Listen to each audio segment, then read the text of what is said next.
Hola a todos, buenos días, buenas tardes, buenas noches. Siguiendo con todos los podcasts que nosotros, el Consultorio Hipócrates, estamos subiendo para ustedes, hoy me toca hablar a mí, su servidor Diego Alejandro Coutinho Borrás, acerca de un tema tan interesante como lo son las vacunas contra la COVID-19.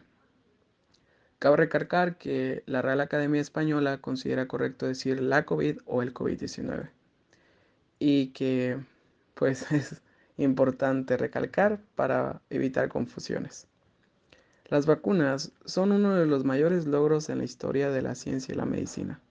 La primera vacuna fue la vacuna antivariólica, la cual fue creada en 1796 por Edward Jenner. Antes de su creación y la expansión de las vacunas alrededor del mundo, existían innumerables muertes o complicaciones a causa de enfermedades transmisibles.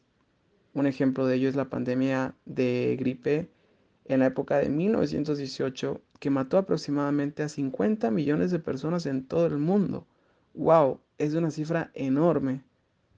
Tal vez tristemente hoy contamos con cifras de 3.4 millones de muertes de niños menores de 5 años que mueren por enfermedades infecciosas. Sin embargo, este número es relativamente bueno al que podríamos tener sin las vacunas, ya que ese número sería mucho, pero mucho mayor sin ellas.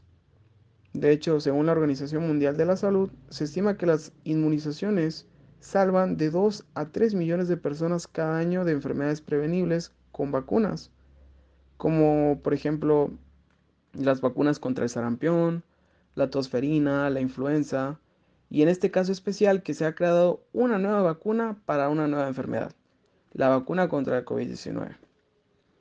A pesar de lo increíble que suene todo esto que he dicho, existen barreras para alcanzar la inmunización colectiva de una región, ya sea por concepciones religiosas, filosóficas o simplemente falsos rumores. Porque la gente los crea, es un chisme que se da entre la sociedad, que tristemente son falsos. Y bueno, antes de que yo pueda decirte todo lo que diré de las vacunas, quiero hacerte esta pregunta. ¿Por qué nosotros deberíamos desconfiar de algo tan determinante como es la ciencia? ¿Por qué confiamos más en productos que compramos en internet traídos sin ninguna restricción de otros países? O bueno, para esto yo te pongo el contexto de cuando pides un maquillaje en internet y te lo pones sin saber qué tiene. Cuando compras una comida y no sabes cómo está hecha. O, por ejemplo, cuando tú compras un medicamento naturista sin saber lo que tiene y aún así lo tomas. ¿Y por qué desconfías de algo que está científicamente aprobado?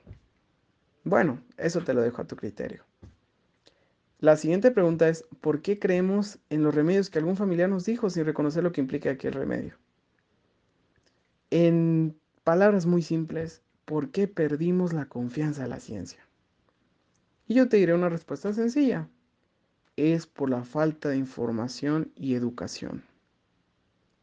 Según la salud pública, se considera que el primer paso para alcanzar un efecto positivo y un cambio en una sociedad es gracias a la educación.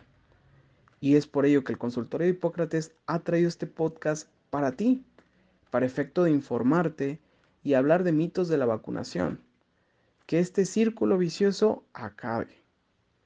Y bueno, para comenzar a hablar de las vacunas, hay que hablar de nuestro personaje principal de este tema, y es acerca de la COVID-19, la cual es una infección causada por el nuevo virus SARS-CoV-2.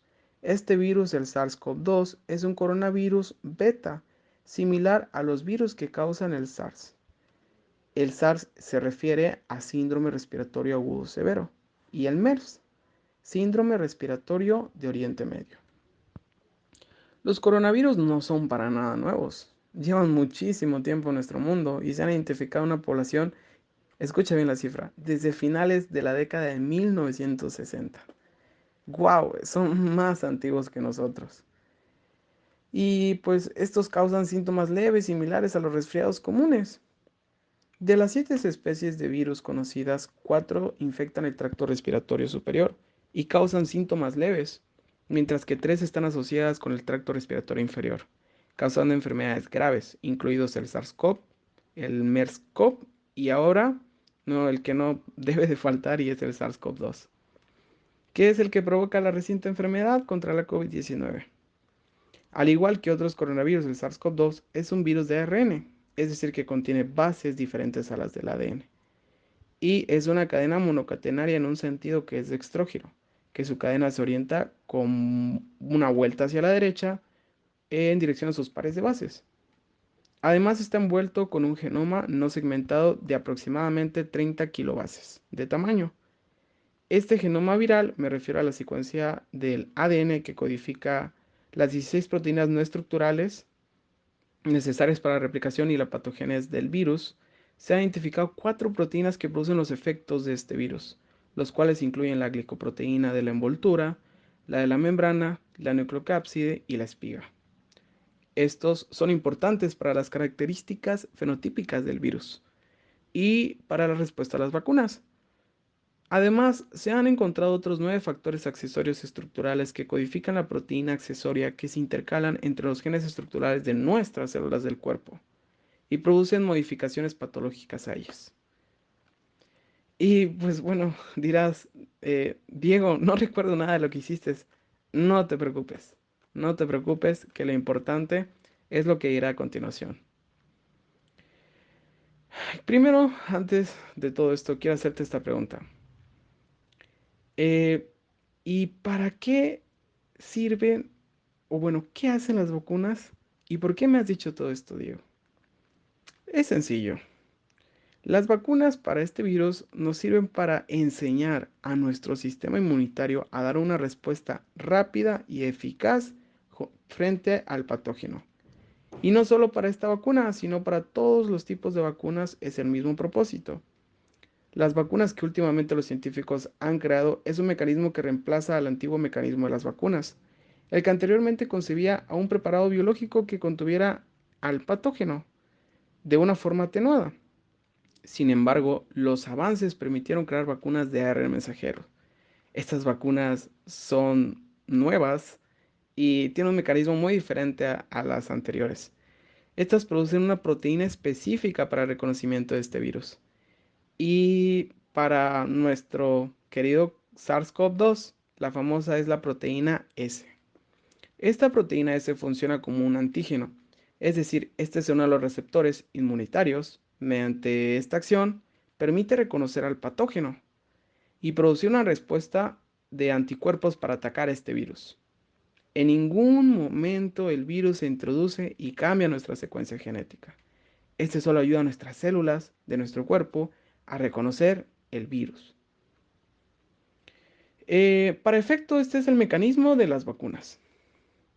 Ahora voy a hablar a continuación de, bueno, los diferentes nombres comerciales de las vacunas que nosotros últimamente hemos escuchado. Para las vacunas de ARN mensajero de las que ya he explicado, la empresa BioNTech y Moderna usan el mecanismo de ARN mensajero. Y bueno, hay otro mecanismo que es el de vector, que es una versión que modifica el virus de manera diferente y lo ingresa a las células de nuestro cuerpo con un material genético que brinde instrucciones a estas células para hacer copias de la proteína S. De esta manera crea el proceso que ya he explicado, que crea antígenos, la proteína S funciona como un antígeno y posteriormente la creación de anticuerpos para atacar a este patógeno. Para estas podemos destacar las vacunas de su nombre, eh, como las de Johnson Johnson, que actúan de esta manera, y también las de AstraZeneca. Y finalmente tenemos las vacunas de subunidades proteicas, que son las que solo incluyen las partes del virus que estimulan mejor al sistema inmunitario, que contienen las proteínas S inofensivas, crea anticuerpos y posteriormente los glóbulos blancos de defensa. Un ejemplo de esta es la famosa vacuna Novavax y que últimamente se están trabajando para mejorarlas y hacer que este efecto de las unidades proteicas sean más eficientes. Y bueno, Esto, a grandes rasgos, es todo lo que tú debes de saber acerca de las vacunas. Y ya no caigas en los mitos que te dicen que las vacunas van a modificar tu ADN, porque eso no es cierto. Y pues bueno, espero te haya gustado mucho este podcast. No olvides compartir con tus amigos y recuerda, el paso para el progreso en una sociedad es la educación. Saludos.